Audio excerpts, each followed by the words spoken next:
Dunia tinju kelas berat ringan sekarang lagi muter di satu nama doang, Dmitry Bivol.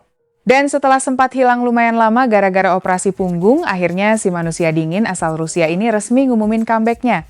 Tanggal 30 Mei nanti dia bakal naik ring lagi di UGMK Arena Ekaterina, Rusia dalam event yang dipromosiin RCC Promotions. Lawannya?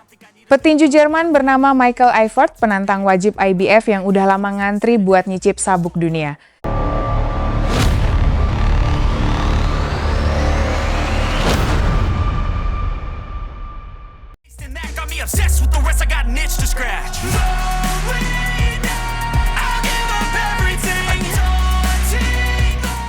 Tapi nih ya, semua orang juga ngerti, ini bukan sekadar pertandingan wajib biasa.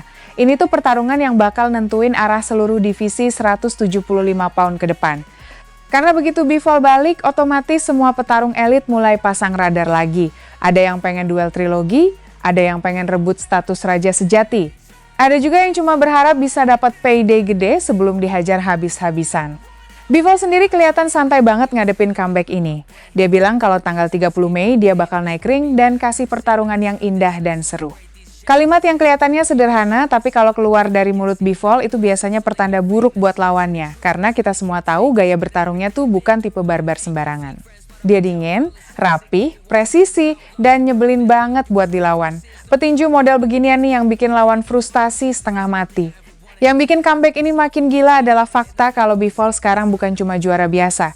Dia datang sebagai juara The Ring, WBA, WBO, dan IBF. Alias salah satu manusia paling ditakuti di kelas berat ringan. Dan semua itu makin terasa spesial karena terakhir kali kita lihat dia bertarung, dia baru aja balas dendam ke Arthur Beterbiev. Nah ini nih bagian paling panasnya. Lo bayangin aja Bivol sempat ngerasain satu-satunya kekalahan dalam karirnya waktu lawan Beterbiev pertama kali. Banyak yang bilang gaya tekanan brutal Beterbiev akhirnya berhasil mecahin kode permainan Bivol. Tapi ternyata Bivol nggak tinggal diam. Di pertandingan ulang Februari lalu, dia balik dengan versi yang jauh lebih tajam dan berhasil menang. Hasil itu bikin skor mereka jadi 1-1 dan bikin dunia tinju langsung teriak satu hal, trilogi! Masalahnya, pas semua orang lagi berharap perang ketiga, malah muncul kabar kalau Bivol harus operasi punggung. Dan itu bikin semuanya mendadak berhenti total. Banyak fans mulai khawatir. Umur Bivol juga udah 35 tahun loh. Di usia segitu, operasi punggung bukan sesuatu yang bisa dianggap enteng buat petinju elit. Tapi ternyata si robot Rusia ini beda. Bukannya redup, dia malah balik sambil bawa semua sabuk penting. Dan yang paling menarik, dia milih tetap memenuhi kewajiban IBF lawan Eifert daripada ngosongin gelar. Padahal kalau mau cari jalan gampang, dia bisa aja kabur dari mandatory, terus langsung ngejar duel duit besar lawan nama-nama gede. Artinya apa? Artinya Bivol masih pengen diakui sebagai juara yang bersih. Dia nggak mau dianggap cuma pilih-pilih lawan, dan itu yang bikin reputasinya makin serem di mata banyak orang. Sekarang mari ngomongin Eifert. Jujur aja nih ya, buat banyak fans kasual, nama Michael Eifert mungkin belum terlalu bikin merinding. Tapi jangan salah, petinju Jerman ini udah lama nunggu kesempatan emas. Sejak ngalahin mantan juara dunia Jean Pascal tahun 2023, dia terus berharap dapat shot gelar dunia. Sayangnya karirnya agak tenggelam gara-gara aktivitas yang minim. Bahkan sejak kemenangan lawan Pascal, dia cuma sempat sekali naik ring lagi lawan petinju level bawah. Dan sekarang, tiba-tiba dia dilempar langsung ke hadapan monster teknikal bernama Dmitry Bivol. Gila nggak tuh? Masalah terbesar buat Eifert bukan cuma skill Bivol, tapi aura Bivol sekarang udah beda. Dulu dia cuma dianggap petinju teknikal elit, sekarang dia dipandang sebagai penguasa divisi, orang yang berhasil ngalahin Beterbiev, orang yang pernah bikin Canelo Alvarez kelihatan biasa aja di atas ring. Nah ngomong-ngomong soal Canelo, nama ini ternyata masih muter terus di sekitar Bivol. Dan jujur aja, kalau duel kedua mereka terjadi lagi, duitnya pasti gila. Pertarungan pertama tahun 2022 masih jadi salah satu malam paling pahit buat Canelo, karena dia kalah angka mutlak dan kelihatan frustrasi sepanjang laga. Banyak orang waktu itu sadar kalau ukuran tubuh dan IQ tinju Bivol terlalu besar buat Canelo. Makanya sekarang pertanyaannya mulai muncul lagi, apakah Canelo mau ambil resiko kedua? Karena kalau kalah lagi, warisan karirnya bisa makin terganggu. Tapi selain Canelo, ada satu nama lain yang terus ngejar Bivol kayak orang kesurupan, David Benavidez. Ini juga duel yang bikin fans panas. Benavides sekarang pegang sabuk WBC setelah Bivol milih ngosongin gelar demi fokus ke trilogi lawan Better Beef. Dan Benavides udah berkali-kali bilang kalau dia pengen banget lawan Bivol demi status juara tak terbantahkan. Masalahnya, Benavides sekarang lagi sibuk naik ke kelas penjelajah buat lawan Gilberto Ramirez. Tapi dia udah janji bakal turun lagi demi ngejar Bivol. Artinya apa? Artinya antrian buat lawan Bivol sekarang udah panjang banget. Belum selesai sampai situ, muncul lagi nama Callum Smith, juara interim WBO yang katanya bakal jadi lawan berikutnya kalau Bivol lolos dari Eifert. Tapi masalahnya, duel lawan Smith gak terlalu seksi dibanding opsi lain. Secara bisnis, trilogi lawan Better Beef jelas lebih besar. Duel lawan Benavides juga jauh lebih panas. Bahkan rematch lawan Canelo masih lebih menguntungkan. Jadi posisi Smith sekarang agak awkward. Dia memang layak secara ranking, tapi bukan pilihan paling menggoda. Apalagi perjalanan Smith menuju posisi ini juga cukup aneh. Dia awalnya dijadwalkan lawan David Morrell buat nentuin penantang utama Bivol, tapi gara-gara cedera, Smith mundur. Morrell akhirnya tetap bertarung lawan Lyndon Arthur Chelly dan malah kena KO dramatis di ronde terakhir. Itu kekalahan yang brutal banget buat Morrell. Karena sebelumnya dia lagi digadang-gadang sebagai monster baru dari Kuba. Tapi satu momen lengah langsung bikin semua rencana berantakan.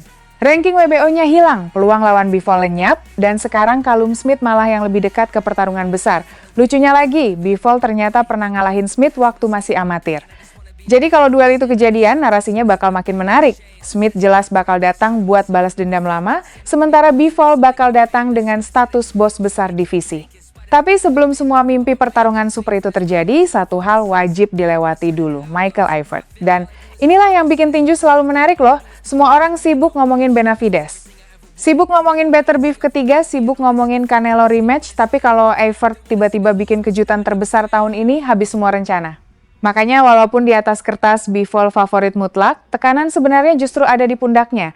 Karena sekarang dia bukan lagi pemburu, dia target utama seluruh divisi.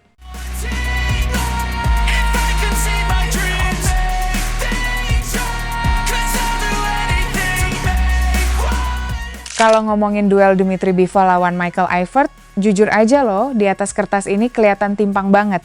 Bahkan banyak fans yang nganggep laga ini cuma formalitas buat Bivol sebelum lanjut ke pertarungan-pertarungan super lawan nama besar lain. Tapi ya itulah tinju. Kadang justru pertandingan yang dianggap gampang malah berubah jadi malam paling kacau. Sekarang kita bahas dulu kenapa Bivol tetap jadi monster paling menyeramkan di divisi ini. Kelebihan terbesar Bivol tuh bukan power, banyak orang salah paham soal itu. Dia memang bisa mukul keras, tapi yang bikin lawan stres bukan pukulannya doang. Yang paling gila dari Bivol adalah otaknya. Ring IQ petinju ini absurd banget. Dia tahu kapan maju, kapan mundur, kapan nyerang badan, kapan bikin lawan capek mental. Lo lihat aja waktu dia lawan Canelo Alvarez. Yang biasanya bikin lawan takut maju malah kelihatan bingung sendiri. Kenapa? Karena Bivol nggak pernah kasih ritme yang nyaman. Jabnya aktif, footworknya bersih, guard rapat, dan kombinasi pukulannya keluar kayak mesin. Belum lagi stamina dia. Ini salah satu hal yang jarang dibahas tapi sangat penting. Banyak petinju kelihatan bagus di awal ronde, tapi mulai turun di ronde 7 atau 8. Nah, Bivol beda. Dia justru sering kelihatan makin nyaman pas pertarungan makin panjang. Itu yang bikin dia bahaya buat siapapun. Lawan yang awalnya pede bisa perlahan hancur mental karena serangan Bivol nggak berhenti. Dan yang bikin makin serem, habis kalah dari Arthur Better Beef pertama kali, dia balik dengan versi yang lebih matang. Itu pertanda kalau mentalnya elit. Banyak petinju habis kalah langsung goyang karirnya. Tapi Bivol malah datang lagi dan berhasil balas dendam. Artinya dia bukan cuma petinju pintar, dia juga petinju yang bisa belajar dari kekalahan. Tapi bukan berarti dia nggak punya kelemahan. Yang paling jelas ya soal agresivitas. Kadang Bivol terlalu aman. Ada momen-momen di mana dia lebih milih main poin daripada ngejar penyelesaian. Buat juri sih aman, tapi buat lawan yang punya tekanan tinggi, itu kadang bisa jadi celah. Karena ketika Bivol dipaksa bertarung dalam tempo brutal terus-menerus, dia masih bisa didorong mundur. Nah, sekarang kita ngomongin Michael Eifert. Ini petinju yang sebenarnya cukup misterius buat banyak fans, karena exposure-nya nggak sebesar nama-nama elit lain. Tapi justru itu yang bikin dia berbahaya. Kadang petinju yang nggak terlalu disorot malah datang tanpa beban dan bikin kejutan. Kelebihan Eifert yang paling jelas adalah ukuran tubuh dan kedisiplinan gaya Eropa klasiknya. Dia cukup tinggi, cukup rapi, dan bukan tipe petinju ngawur. Dia juga lumayan sabar dalam nyari momentum. Jadi kemungkinan dia nggak bakal datang terus barbar ngejar KO sejak ronde awal. Masalahnya, lawannya itu Bivol. Dan disinilah gap pengalaman mulai kelihatan brutal. Eifert belum pernah ada di panggung sebesar ini, belum pernah ngalamin tekanan lawan juara sebesar Bivol, bahkan aktivitas bertandingnya juga minim banget. Setelah menang lawan Jean Pascal, dia malah jarang naik ring. Itu bisa jadi masalah besar, karena melawan petinju seperti Bivol tuh bukan cuma soal skill, tapi juga soal kebiasaan menghadapi tempo elit level dunia. Dan itu beda jauh dibanding lawan petinju papan tengah. Kelemahan terbesar Eifert menurut Mimin nih justru ada di pengalaman big fight. Kadang petinju bagus bisa langsung buyar begitu kena atmosfer pertandingan besar. Apalagi nanti dia main di Rusia. Tekanan penonton pasti berat, dan kalau sampai dia kehilangan ketenangan di awal ronde, habis sudah. Belum lagi powernya juga nggak terlalu mengerikan. Rekor KO dia biasa aja dibanding monster-monster di divisi ini. Nah masalahnya, kalau lo nggak punya power besar buat bikin Bivol respect, biasanya Bivol bakal makin nyaman ngontrol jarak. Dan kalau Bivol udah nyaman, selesai. Dia bakal ubah pertandingan jadi kelas sparring premium. Mimin masih lihat Bivol terlalu unggul di hampir semua aspek. Eifert mungkin bisa kasih perlawanan beberapa ronde awal. Bisa aja dia bikin Bivol sedikit hati-hati karena faktor comeback setelah operasi. Tapi makin lama laga berjalan, kemungkinan besar kontrol bakal sepenuhnya pindah ke tangan Bivol. Dan kalau Bivol udah mulai nemu ritme, lawan biasanya perlahan tenggelam.